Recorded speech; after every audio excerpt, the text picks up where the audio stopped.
তো মাটির নিচে কি কি সবজি হয়? আলু, গাজর, পেঁয়াজ, রসুন, আদা। ঠিক আছে। কি কি সবজি খেলে গলা চুলকায়? ওল, কচু। শীতকালে কি কি সবজি হয়? মটরশুঁটি, ফুলকপি, বাঁধাকপি। কি কি সবজি 12 মাস পাওয়া যায়? 12 মাস। কুমড়ো, হুম। লাউ, লঙ্কা, বেগুন। ইয়েস। কোন সবজি ফুলের মতো দেখতে? তো দাদা একটা ফুলকপি বলতে হয়। হুম? ফুলকপি বলতে হয়। ফুলকপি বলতে হয় বলে না, ফুলকপি। কলা গাছের ফুলকে কি বলে? মোচা। কোন কোন সবজি খেতে তেতো? করলা আর উচ্ছে।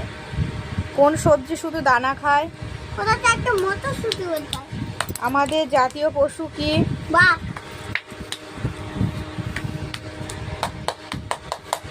কোন পশুর গলা সবচেয়ে উঁচু? জিরাফ। কোন পশুকে পশুরাজ বলে? পশুরাজ। কোথাতে একটা লায়ন বলতে হয়। সিংহকে। হ্যাঁ। কোন পশুকে পাহারাদার বলে? কুকুর। কোন পশু দাঁড়িয়ে ঘুমায়? ঘোড়া। বাঘের মাসিকে? বিড়াল। কোন প্রাণীর দেহে কাটা কাটা কাটা থাকে? সজারু। হুম। বুঝবা। কোন পশু লোম দিয়ে পশম তৈরি হয়? বলো। হুম। দাঁড়া। কোন কোন পশু সব থেকে বেশি চালাক? শিয়া। এই এটা ওরকম করে না, ঠিক করে বলো। কে? ঠিক করে বলো। শিয়াল।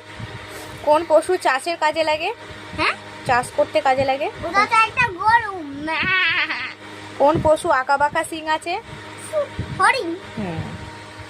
কোন প্রাণী নাকের গোড়ায় খড় থাকে? উদো। হুম? উদো তো একটু গোল। শোনো, ঠিক করে আসন করে বসো। আসন করে বসো। কোন পশুকে মরুভূমির জাহাজ বলে? গরু জাহাজ। হুম। উট। হুম। জলাতঙ্ক ও ডিপথেরিয়া রোগ ছড়ায় কে? কুকুর, বিড়াল। কোন পশু সবচেয়ে জোরে দৌড়ায়? ঠিক করে বলো। চিতাবাঘ। আমাদের জাতীয় পাখি কি? ময়ূর। কোন পাখি উঠতে পারে না? ওটা তো বলতে ভুলে গেলাম। এমু। এমন। নিশাচর পাখি কি? নিশাচর পাখি। মানে রাত্রেবেলায় চড়ে, সেটাকে কোন পাখি? ঠিক করে বলো। কোন পাখি মানুষের মতো হাঁটে?